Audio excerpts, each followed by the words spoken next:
স্বাগত জানাই। আশা করছি আপনাদের প্রত্যেকের প্রথম পার্টটা খুব ভালো লেগেছে। আজকে আমি আবার দ্বিতীয় পার্টটা শুরু করতে চলেছি।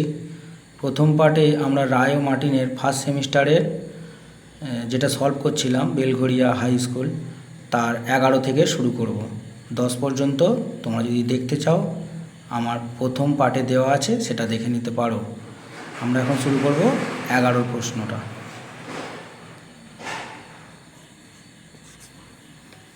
দেখো 11 প্রশ্নটা কি বলেছে। পূর্ণ স্থিতিস্থাপক সংঘর্ষের ক্ষেত্রে সংঘেদ গুণাঙ্ক ই এর মান, এটা তোমরা জানো সবাই, এটার থিওরি বেসিস। ই এর মানটা কী হবে? 1 হবে। Option C 1। পরের প্রবলেমটা তোমরা দেখো। এক ব্যক্তি একটি ঘূর্ণনরত চাকতির ওপর দাঁড়িয়ে আছেন। তিনি এবার নিজের হাত দুটি প্রসারিত করলে চাকতির কৌণিক বেগ। আমরা কৌণিক ভরবেগের সংরক্ষণ সূত্র থেকে কি জানতে পারি? আমরা কৌণিক ভরবেগের সংরক্ষণ সূত্র থেকে জানতে পারি I omega equals to constant. তাহলে হাত দুটোকে যখন প্রসারিত করছে তোমাদের আইটা বেড়ে যাচ্ছে। আইটা বাড়লে নিশ্চয়ই ওমেগাটা কমবে। তাহলে তোমাদের এখানে এটাও থিওরি বেসিস প্রশ্ন, তাহলে তোমাদের এর উত্তরটা হবে অপশান বি, কমবে।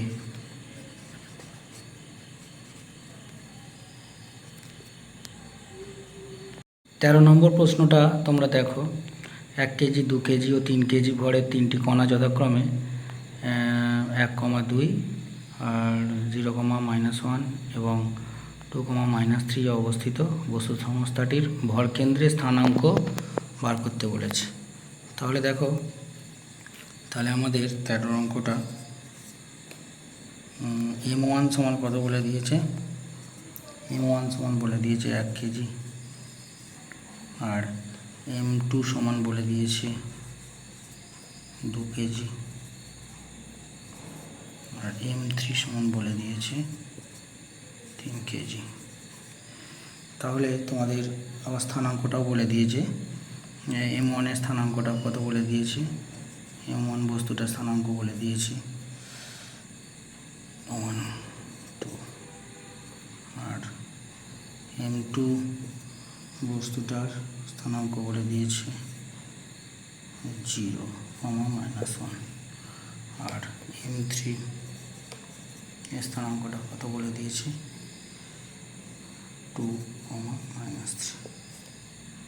তাহলে ভরকেন্দ্রের স্থানাঙ্ক তোমরা যে সূত্রটা জানো, XCM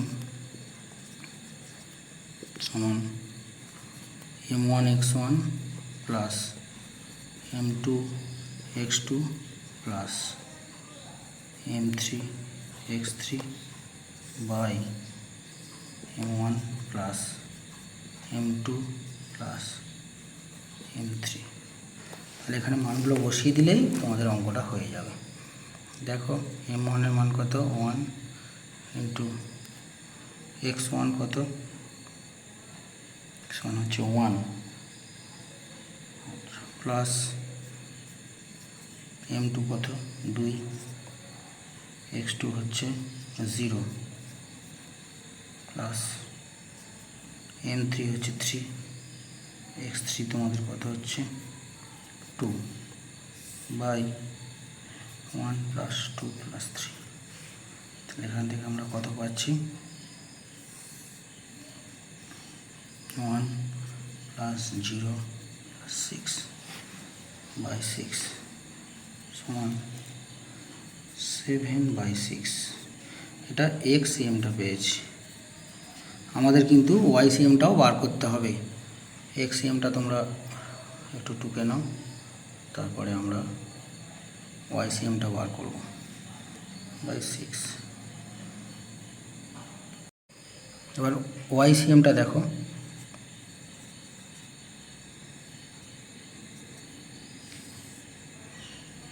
M1 y1 plus M2 y2 plus M3 y3 by M1 plus M2 plus M3। তাহলে মানগুলো বসিয়ে দাও। 1 ইন্টু 2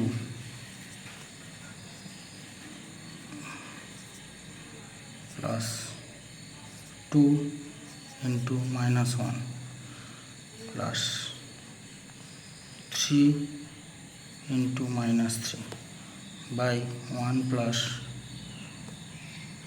2 প্লাস 3। তাহলে কত আসছে? 2 -2 -9। তাহলে এখানে বাই 6, এখানে 2 কেটে বেরিয়ে যাচ্ছে। তোমাদের আসছে কত তাহলে? -9/6। এটা কাটাকাটি যাবে, 3 দিয়ে কাটাকাটি যাচ্ছে, সমান -3/2। তাহলে তোমাদের স্থানাঙ্কটা কি হলো? তাহলে উত্তরটা তোমার আসছে, প্রথমটা XCMটা এসেছিল 7/6, আর YCMটা এসছে -3/2। অপশান এটা হলো সঠিক অ্যান্সার।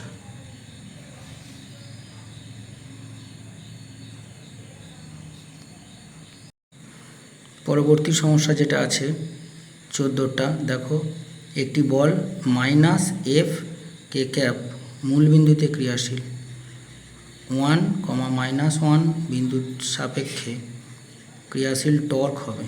তাহলে 14 অঙ্কটা আমরা দেখি। দেখো এফটা তোমাদের কত বলে দিয়েছে? -F k cap. তাহলে এটাকে আমরা কীভাবে লিখতে পারি? নিশ্চয়ই 0i cap plus 0 j cap minus F k cap. আর আরটাকে আমরা কি লিখতে পারি? আর ভেক্টরটাকে কি লিখতে পারি তাহলে? আর ভেক্টরটাকে লিখতে পারি 1i cap minus 1 j cap plus 0 k cap. তাহলে আমাদের টর্ক বার করতে বলেছে। টর্ক বার করতে গেলে আমাদের কি করতে হবে আমরা জানি, টর্ক টাউ সমান আর ক্রস এফ। তাহলে আমাদের ক্রস প্রোডাক্ট করতে হবে ভেক্টরের। ক্রস প্রোডাক্টটা দেখো আমি করে দিচ্ছি এক্ষুনি। তাহলে আই জে কে ক্যাপ দিয়ে দাও, আর তোমার আর এর 1 -1 0 0 0 মাইনাস এফ। তাহলে এটা কি করতে পারি? I cap into F minus 0 আসছে। কী করে আসছে তোমরা জানো, তবু বলে দিচ্ছি আমি। আইটাকে যখন তুমি ধরবে, ওপরের লাইনটা এবং এই লাইনটা বাদ দেবে, দিয়ে 1 2 2 এর নিচে যাবে, নিচে থেকে এটা গুণ করবে। তাহলে -f আর -1 গুণ করলে কত হবে? +f। আর -0 0 গুণ করলে 0। তাহলে এইভাবে করতে হবে তোমাদের, নিশ্চয়ই তোমরা জানো এটা। Plus j cap into 0 plus f plus k cap into 0 আসছে দুটোই, সেই জন্য একেবারে 0 লিখে দিয়েছি। তোমাদের উত্তরটা কি আসছে? F I cap plus F J cap, এখান থেকে F common now, I plus J cap. এখানে তোমরা দেখতে পাচ্ছ যে অপশান বিটা হলো সঠিক উত্তর। দেখে নাও একটু।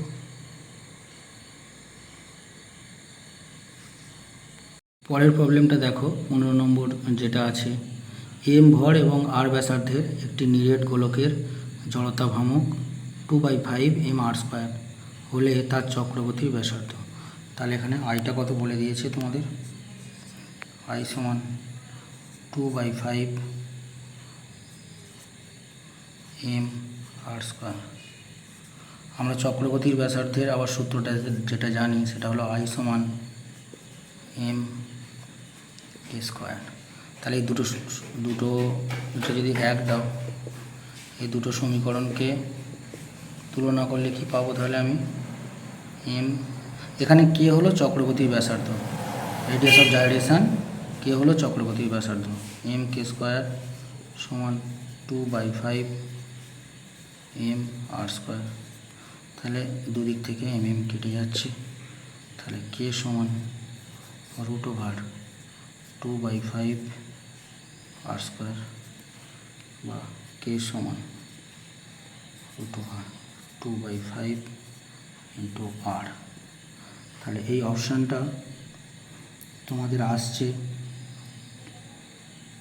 Option B.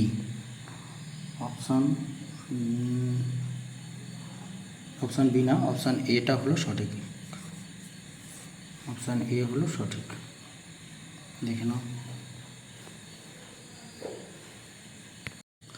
তোমরা 16 সমস্যাটা দেখো, যেটা দেওয়া আছে এম ভর ও আর ব্যাসার্ধ বিশিষ্ট নির্জট গোলকের ব্যাস সাপেক্ষে জড়তা ভ্রামক 2/5 এম আর স্কোয়ার হলে স্পর্শক সাপেক্ষে জড়তা ভ্রামক বার করতে হবে।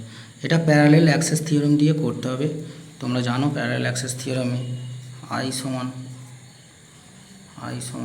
ICM plus M D square, এটা তোমরা জানো। তাহলে এখানে ICMটা দিয়ে দিয়েছে তোমাদের, কত দিয়েছে 2/5 এম আর স্কোয়ার। তাহলে এটা কি হবে প্লাস এম, এখানে ডি মানে হচ্ছে আরই, আরটা এখন আর স্কোয়ার। তাহলে এম আর স্কোয়ার কমন নাও, কমন নিলে কি আসছে 2/5 প্লাস 1। তাহলে এটা করলে তোমাদের কত আসবে 7/5 আসছে। তাহলে 7/5 এম আর স্কোয়ার। কোন অপশানটা আছে তোমাদের? এখানে অপশান এ হলো সঠিক। 17 প্রবলেমটা তোমরা একটু দেখো। একটি বস্তুর জড়তা ভ্রামক দিয়ে দিয়েছে, যদি বস্তুটি প্রতি সেকেন্ডে 2টি পূর্ণ আবর্তন করে তাহলে কৌণিক ভরবেগ, তাহলে কৌণিক ভরবেগ আমরা কি জানি এল সমান হচ্ছে I ইন্টু ওমেগা। তাহলে ওমেগাটা আমাদের এখানে বার করতে হবে। ওমেগা সমান আমরা কি জানি n ইন্টু 2π। তাহলে এখানে n 2 বলে দিয়েছি, আর 2π সমান হচ্ছে কত 4π। আর I এর মানটাও এখানে তোমাদের বলে দিয়েছে, I এর মানটা কত বলেছে 1 kg/m²। তাহলে মানগুলো এখানে পুট করে দেবো শুধু সূত্রতে, তাহলেই হবে। তাহলে L সমান 1 ইন্টু 4π সমান 4π। তাহলে তোমাদের এখানে অপশান দেখতে পাওয়া যাচ্ছে, বিটা হলো সঠিক অ্যান্সার, অপশান বি হলো সঠিক। দেখে নাও। 18 সমস্যাটা দেখো একটু। একটি চাকতি স্থির অবস্থা থেকে নিজে অক্ষ বরাবর 0.2 rad/s² সুষম কৌণিক ত্বরণ নিয়ে আবর্তন করতে আরম্ভ করলে কতক্ষণ পরে 10 rad আবর্তন করবে? তাহলে দেখো অঙ্কটা। তাহলে এখানে স্থিরাবস্থা থেকে, তাহলে ওমেগা 1 তোমরা দেখতে পাচ্ছ ওমেগা 1 সমান 0। তাহলে আর এখানে কৌণিক ত্বরণ মানে আলফার মানটা কত বলে দিয়েছে 0.2 rad/s²। কৌণিক ত্বরণ থিটাটা কত বলে দিয়েছে, থিটার মানটা তোমাদের বলে দিয়েছে 10 rad। তাহলে টিটা তোমাদের জিজ্ঞাসা করেছে, আমার এইগুলো দিয়ে দিয়েছে। তাহলে এইগুলো দিয়ে আমাদের কি আমরা সূত্র জানি, আমরা জানি we know that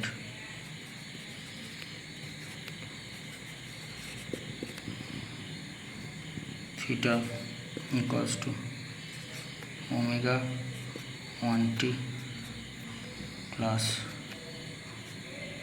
half alpha t square. তাহলে মানগুলো এখানে বসিয়ে দাও। থিটার মান 10, ওমেগা মান 0 ইন্টু টি করে দাও, plus half into 0.2 into T square. আর এটা 0 হয়ে যাচ্ছে। তাহলে এখানটা করে একটু কায়দা করে নিই আমরা, এখানটা করে নিচে 10 করে দাও, তাহলে এখানে 2 কেটে যাবে। তাহলে এখানটা কী হচ্ছে 10 অন টি স্কোয়ার বাই 10।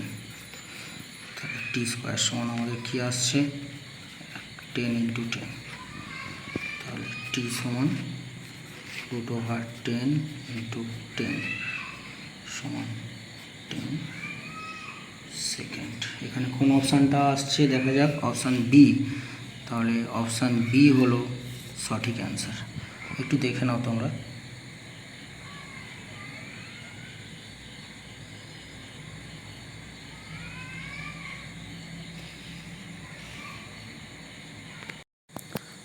আজকে এটুকুই থাক, পরবর্তী ভিডিওতে আবার দেখা হবে। ভিডিওটা একটু বড় হয়ে যাচ্ছে, দেখতেই পাচ্ছ তোমরা, ওই জন্য আমি স্টপ করছি। পরবর্তী ভিডিওর জন্য অপেক্ষা করুন।